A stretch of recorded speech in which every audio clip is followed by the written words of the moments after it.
Bonjour à toutes et à tous, ici Larry Moderne.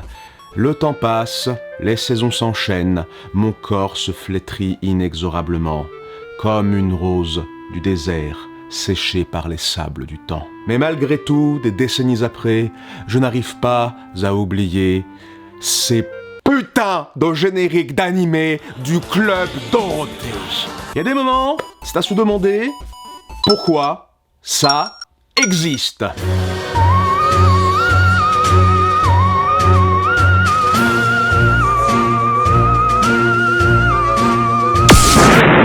Ça fait plus de 20 ans que cette maudite émission est morte, mais ces génériques français continuent de trotter dans mon cerveau en toute impunité. Pour beaucoup de gens, ces génériques sont nostalgiques, représentent une enfance à la fois douce et palpitante avec des héros audacieux et hors normes, chantés par des personnalités attachantes de la télé. Une famille de substitutions. Dorothée, Ariane, Jean-Paul Césari et bien sûr, le seul, l'unique, Bernard Minet. Mais il y a 2 ans, j'avais fait une vidéo qui décortiquait déjà les génériques typiques de Bernard Minet et du Club Dorothée, pour expliquer que ces chansons étaient pompées à rythme d'usine et revêtaient un aspect homogène, interchangeable et impersonnel. Ces génériques se ressemblaient un peu tous en termes de structure, d'écriture et de composition, au point que n'importe quel générique aurait pu convenir à n'importe quelle série à quelques mots près. Bioman, Sangoku, Calimero, c'est bien toi le plus courageux des héros, le plus grand chevalier des temps nouveaux, tu te bats contre le mal pour tes idéaux. J'ai fait ça en 10 secondes dans ma tête, paf, c'est automatique. Mais parfois, il y a des génériques qui sont vraiment mémorables, qui arrivent à sortir du lot. Parce qu'ils ont des petits détails bizarres que je trouve tout à fait stupéfiants. Vous savez, des petits bouts de paroles que même enfant, je trouvais étranges. Quand le chant dit au corps, au cœur d'or, et vu le son ami, si joli. Du calme.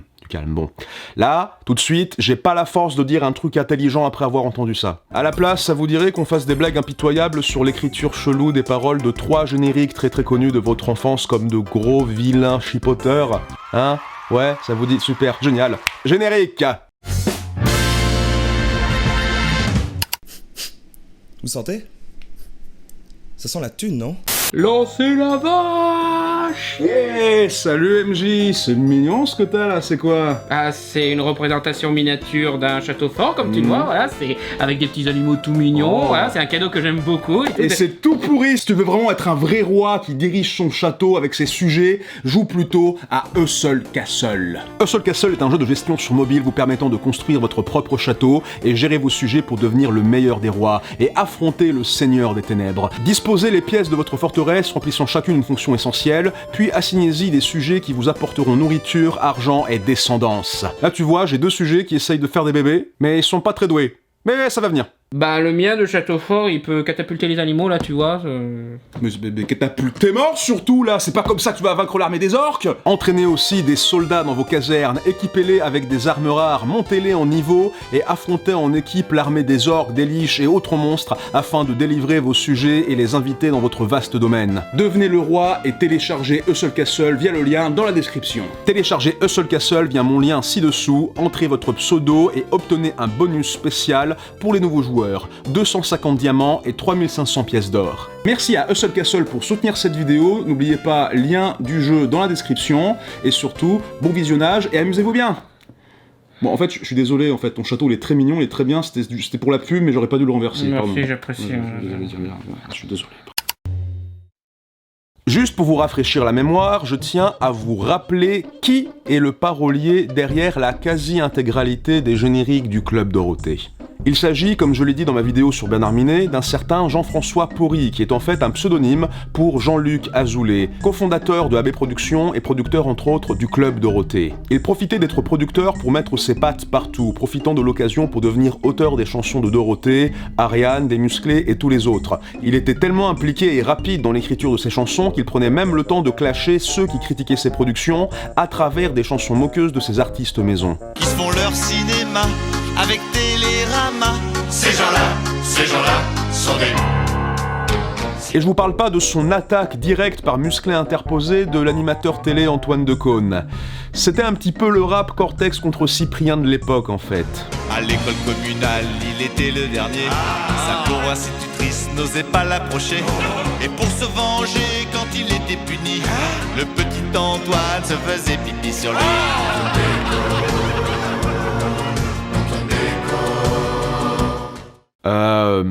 Popopo, je suppose.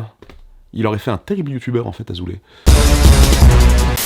Mais comme être producteur, auteur des sitcoms et parolier des génériques de presque toutes les productions AB Productions, ben ça prend du temps, et qu'en plus le monsieur était connu pour privilégier la quantité à la qualité en dépensant le moins d'argent possible, bah fallait pas s'attendre à du grand art quoi. À l'époque, le compositeur de ces chansons et génériques, Didier Salès, qualifiait Azoulay de bourreau de travail. Ça me semble assez évident qu'avec sa façon de faire les choses, le monsieur était pas regardant sur le contenu et la finition de ses productions. Et ça, bah ça se sent aussi sur ses textes. Et la direction d'acteurs des sitcoms AB, mais c'est une autre histoire. Mademoiselle, ne dites rien. Nous venons vous sauver d'un grave danger. Vous ne vous êtes aperçu de rien, mais il était là, tapis. Guettant le moindre geste de faiblesse de votre part. Et ce danger s'appelle la solitude. Nul! Quand c'est pas des paroles bateaux composées des 10 mêmes mots genre courage, héros, idéal, futur, chevalier, monde et univers, on trouve des anomalies dans ces textes montrant soit l'impossibilité d'une écriture plus rigoureuse, soit une absence de connaissance des séries qu'il distribue. Genre, il a pas dû regarder plus de 5 minutes des animés et tokusatsu qu'il a diffusés sur TF1 parce que sinon, il aurait pas parlé de Bioman au singulier, il aurait mentionné l'aspect romantique dans Wingman, et il aurait pas appelé le robot de Pat Labor, il s'appelle pas Pat Labor, le robot s'appelle Alphonse, il s'appelle Alphonse, Excusez-moi, ça me fait toujours mal. Même après tout ce temps, ça me fait toujours mal. Et ce genre de bourde se retrouve dans beaucoup de génériques, même les plus connus et les plus aimés.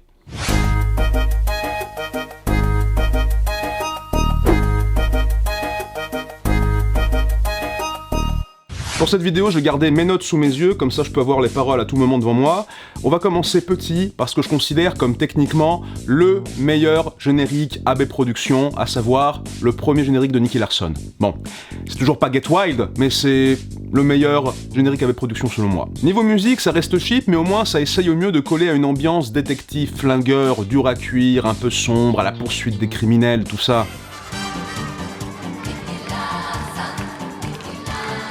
Puis niveau paroles, ça parle toujours de justice, de droit, de sacrifice, ce genre de conneries, hein, vous êtes d'accord, mais au moins, c'est celle qui colle le mieux au sujet abordé. Déjà, on reconnaît dans la chanson le trait particulier du héros d'être un don Juan. Surtout si la fille est mignonne, Nicky Larson ne craint personne. Puis le début est assez remarquable dans sa tentative de narration. Une ombre file dans la nuit, c'est un assassin qui s'enfuit. Ça commence mystérieux avec seulement une ombre décrite, puis progressivement ça nous place dans l'action, directement, où on comprend qu'il s'agit en fait d'un criminel en fuite après avoir commis un meurtre. Et comme un démon, il sourit, son crime restera impuni. Il y a du storytelling là. Il y a du storytelling, c'est bien ça, c'est bien. Mais là vient un élément perturbateur pour notre méchant. Il s'agit bien sûr de Nicky Larson qui débarque avec fracas. Mais ils te disent pas tout de suite que c'est lui, c'est vraiment encore une fois un mystère qui se déroule. Storytelling. Mais au moment précis de décrire le type de vacarme que Nicky fait pour interrompre le méchant, c'est là que ça foire. Une voiture qui surgit, un coup de frein, des pneus qui crient. Des pneus qui crient. Pas des pneus qui crissent, genre Iiii. Non, des pneus qui crient genre Ah. Après, je comprends qu'on peut prendre des licences artistiques, métaphoriques, poétiques, tout ça. Hein. Je veux dire, par exemple, pour parler d'un moteur, on peut dire qu'un moteur rugit, tu vois, à cause des vrombissements, genre comme ça, tu vois. Ça, ok, bon. Mais des pneus qui crient, genre tu fais un dérapage Tokyo Drift et ça fait Ah. Il tenait absolument à sa rime en i en fait, le Jean-Luc, sinon ça gâchait tout pour lui. Jean-Luc il est comme ça, hein. Il aime bien obtenir la rime qu'il veut, quitte à inventer des actions hallucinantes. Genre, pour une rime en on, comme Nicky Larson, on a ça. Lorsque les coups de feu résonnent, comme un éclair, il C'est quoi ton éclair de shaitan là qui tourbillonne la rouilla là? Smehli, please. C'est un éclair, il fait des ronds et des spirales, mais ça fait peur. Waouh. Mais c'est la foudre en boule dans Tintin et les 7 boules de cristal ton délire en fait là. T'as tellement de trucs tourbillonnants que tu pouvais abattre sur la gueule d'un méchant, genre une tempête, une tornade, le CAC 40. Mais non, il a fallu que ça soit un éclair. Il voulait absolument son éclair le monsieur. Après peut-être que je suis stupide, y a pas de souci, je suis d'accord avec cette théorie. Bon, je vais essayer d'être compréhensif. Peut-être qu'en fait ce qu'il voulait dire c'est que Nicky Larson à ce moment-là, il tourbillonne. Genre, mais comme un éclair, c'est-à-dire plus vite que l'éclair, tu vois, très très rapidement, pour éviter les balles de son adversaire, ou pour... parce qu'il y a les coups de feu qui résonnent, donc il tourbillonne, genre, Matrix. Non, c'est nul, c'est débile. Maintenant, je suis en train d'imaginer dans ma tête Nicky Larson en mode Crash Bandicoot électrique, maintenant. C'est de la merde. C'est terrible. Et là, tu vois, c'est avec une série pas trop mal représentée par son générique, cette fois. Donc imaginez le reste. Imaginez Dragon Ball Z. Dragon Ball Z, Z, Z, le générique de toute une génération, chanté par Ariane, paix à son âme.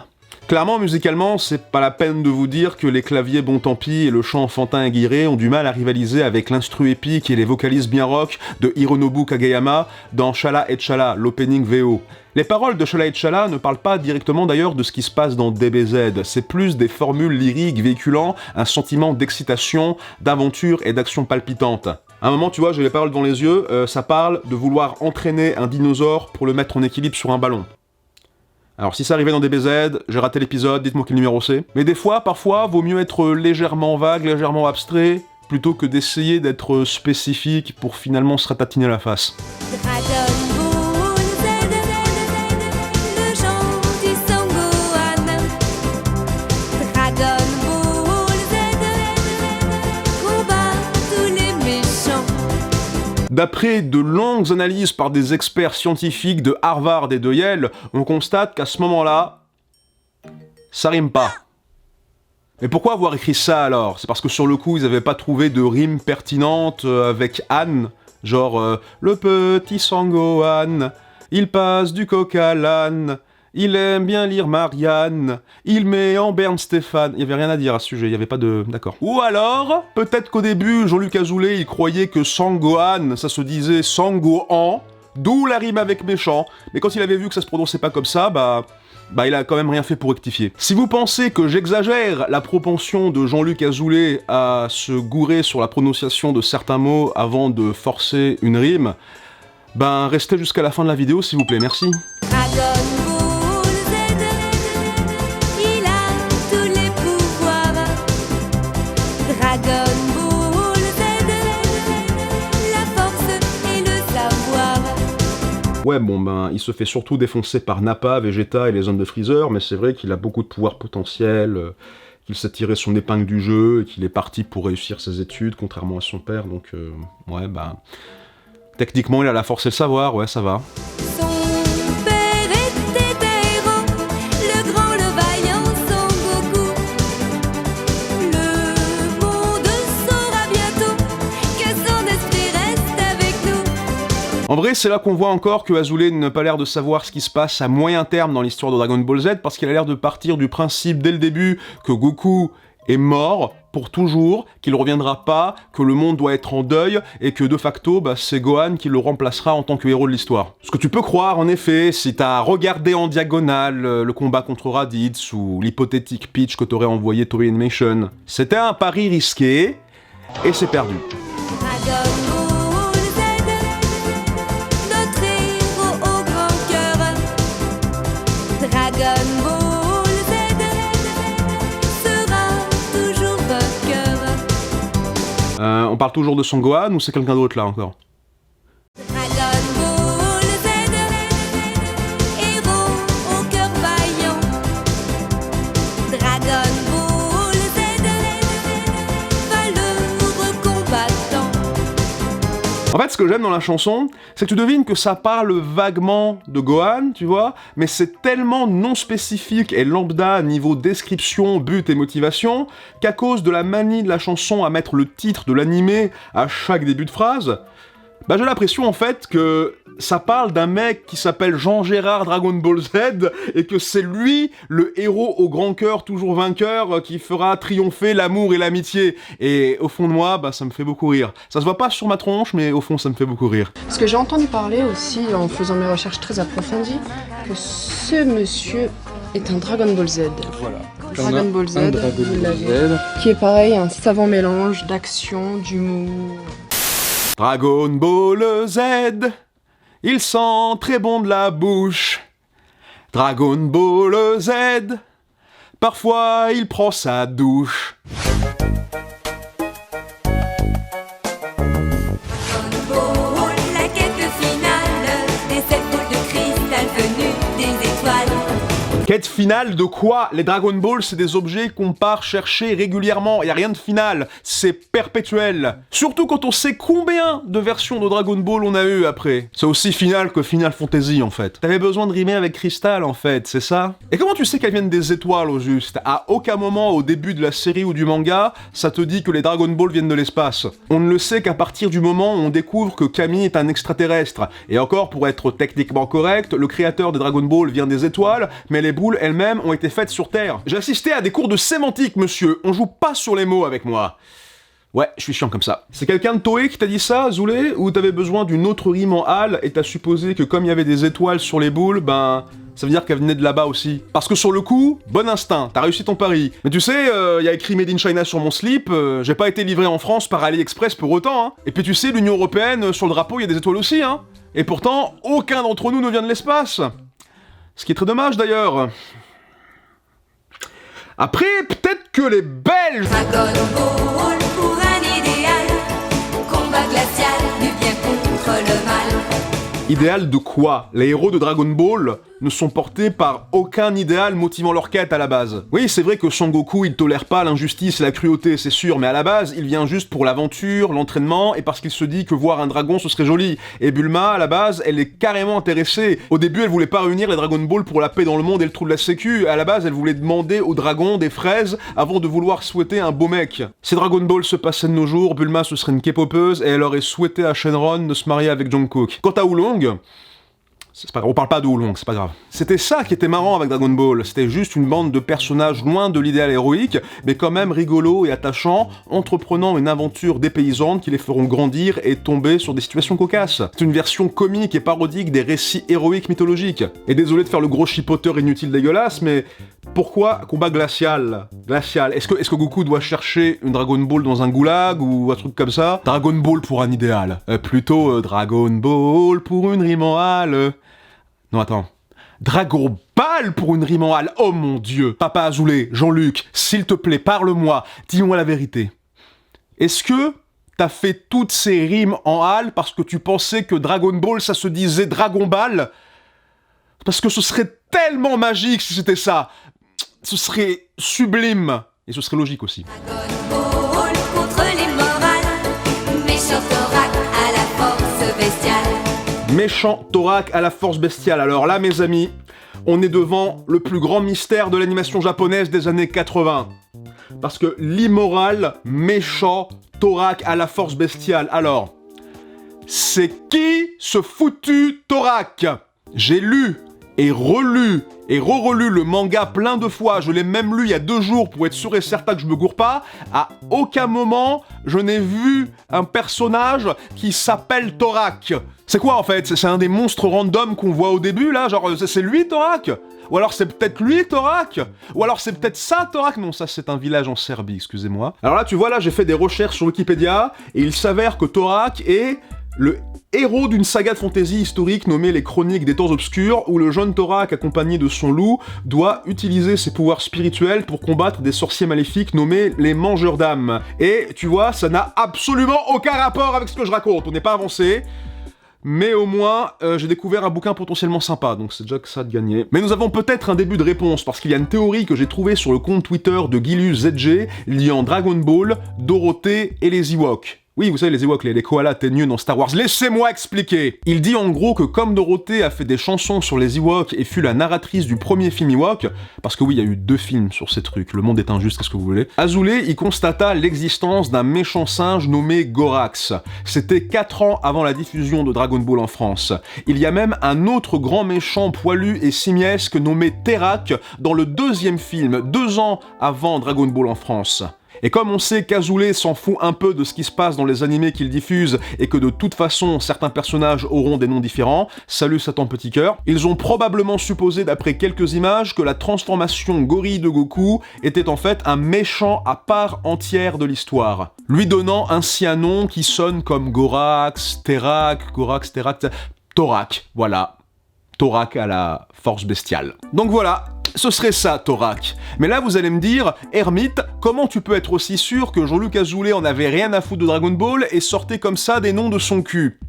Bah grâce au couplet suivant. Quand le chant corps au cœur d'or. J'ai fini mon plaidoyer, votre honneur. Torak semble être vraisemblablement une chimère, basée sur des déductions erronées concernant l'intrigue de Dragon Ball et inspirée par des films Ewok. Et le robot s'appelle Alphonse. Juste en se basant sur Wikipédia, on compte au moins la diffusion de 10 autres nouveaux dessins animés japonais, dont 6 qui dépassent la 100aine d'épisodes. Et on sait que AB Productions n'était pas regardant sur le contenu des séries ou ne prenait pas la peine de les vérifier, vu à quel point leur contenu pouvait être problématique aux yeux du CSA et des parents. Il y a bien sûr l'affaire Ken le Survivant, qui est un cas d'école, mais on peut aussi parler de Muscleman. C'était un animé de comédie et combat entre super-héros caricaturaux. Tout allait bien jusqu'au moment où Muscleman est devenu ami avec le fils d'un catcheur nazi et grosse annulation dans la face, quoi, voilà. Donc ouais, des tonnes de gros animés sur 1 an, sans compter les sketchs de Dorothée, les sitcoms AB, les tournages plateaux, les chansons des autres artistes et les dessins animés non japonais. Avec un mec qui veut tout contrôler et superviser et qui a jamais été très regardant sur ce qu'il vend. Très dur donc, dans ces circonstances, d'avoir des bons standards de rigueur, connaissance et exactitude sur un animé, écriture de paroles de générique comprises. Sûrement poussé par ses précédentes collaborations avec Dorothée elle-même et le désir d'économiser un max, méthode AB oblige, Azoulay tenait absolument à écrire un maximum de génériques et autres chansons par lui-même. Et ça se sent. Il aurait pu engager d'autres personnes pour composer et écrire à la place de lui et Salès. Clairement, ils avaient l'argent pour, vu à quel point le Club d'eau marchait et les ventes de CD assurées. Mais non, on a Azoulay artiste, Azoulay producteur, Azoulay récolteur du beurre et de l'argent du beurre. Il faut absolument tout vendre dans le rayon des produits azoulétiers, même quand l'azoulay sent le tourner. Enfin ça, c'est comme ça que je perçois ce qui se passe d'après les informations que j'ai trouvées. Si vous avez des infos qui m'ont échappé sur ce qui se passait dans les coulisses de la Production, je suis prêt à en prendre connaissance et réviser mon jugement. Mais en ce qui me concerne, tout ce que je vois, ce sont les limites d'une méthode où tout passe par un seul homme voulant tremper son doigt dans tous les pots, voulant tout vendre et tout gagner, tout seul et très vite. Bref, pour résumer, méthode de travail d'usine cheap plus producteur omniprésent, opportuniste et un peu je m'en foutiste, égale des génériques très génériques, mais avec des traces d'accidents industriels. Bien sûr, vous pouvez croire aveuglément à mes observations 100% correctes, objectives et éduquées. Je veux dire, j'ai une figurine Funko Pop dans mon décor, ce qui veut dire que j'ai un énorme skill en matière d'analyse de chansons. Est-ce que tu aimes le métal ? Ça devait être une vidéo drôle à la base, mais tout ce que j'ai tiré de cette histoire, c'est que les personnes qui diffusaient ces animés et faisaient leur générique avaient beaucoup moins de respect, d'égard et d'appréciation pour ces nouveaux univers japonais que vous avez appris à aimer. Mais en même temps, c'est pas grave. Même si l'emballage était fait à la zeub, le fond du cadeau a gardé sa valeur intrinsèque, et votre amour pour ces œuvres est devenu plus forte que l'indifférence de leurs vendeurs. C'est finalement les souvenirs associés à ces génériques mal écrits qui nous donnent encore envie de les fredonner avec joie. Nous avons tous le droit de garder une chanson, aussi bête soit-elle, au fond de notre cœur d'enfant. Mais rappelons juste de temps en temps à notre cerveau d'adulte que Torak est une erreur, que les pneus ne crient pas, et que le robot s'appelle Alphonse. Merci beaucoup, soyez heureux, bisous.